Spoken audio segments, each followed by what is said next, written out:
رات تک کلثوم اپنے سارے پلان بتا چکی تھی جو وہ میرے یا ریشم کے بارے میں رکھتی تھی۔ اس رات بہت دن بعد میں سکون کی نیند سویا تھا۔ شاید دماغ پر سے تفکرات کا بوجھ ہٹ جانے کا نتیجہ تھا کہ راکھ میں دبی چنگاری کی طرح جو ہوا لگتے ہی شعلہ بن گئی تھی۔ نورین کی یاد تحت الشعور کے تاریک مدفن سے نکل کر وہ خواب بن گئی جو پہلے بھی حقیقت کا روپ بن کر میری آنکھوں میں اترا تھا۔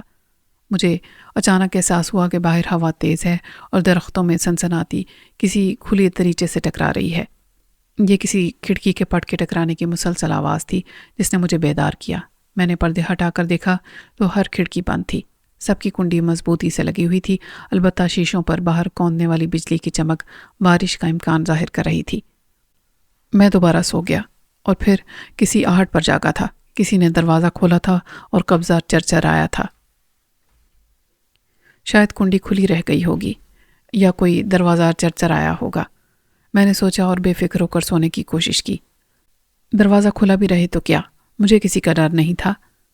جو بات نہیں تھی وہ مکمل تاریکی تھی۔ پہلے گھر کے باہر کی لائٹس کا اجالا شیشوں پر محسوس ہوتا تھا۔ مجھے یاد تھا کہ سوتے وقت عادت کے مطابق میں نے نائٹ لیمپ آن کر دیا تھا، اب وہ بھی نہیں جل رہا تھا۔ میں نے ہاتھ بڑھا کر بیڈ سائڈ پر رکھے ٹیبل لیمپ کو جلانے کی کوشش کی مگر وہ روشن نہ ہوا۔ شاید تیز ہوا یا بارش کی وجہ سے بجلی چلی گئی تھی، میں نے سوچا، مگر اسی وقت دروازہ پھر سے چرچرا کے کھلا، یوں جیسے کسی نے اسے دھکیلا ہو اور پھر خود ہی بند ہو گیا۔ کمرے کی مکمل تاریکی اور خاموشی میں ایک خوشبو نے مجھ پر یلغار کر دی اور میں اٹھ کر بیٹھ گیا۔ کون؟ میں نے دھڑکتے دل کے ساتھ سرگوشی میں پوچھا۔ نورین؟ میرے کانوں نے ایک سسکی سنی۔ تمہیں اب تک نام یاد ہے میرا؟ اس آواز نے سرگوشی کی جسے میں بھول نہیں سکتا تھا۔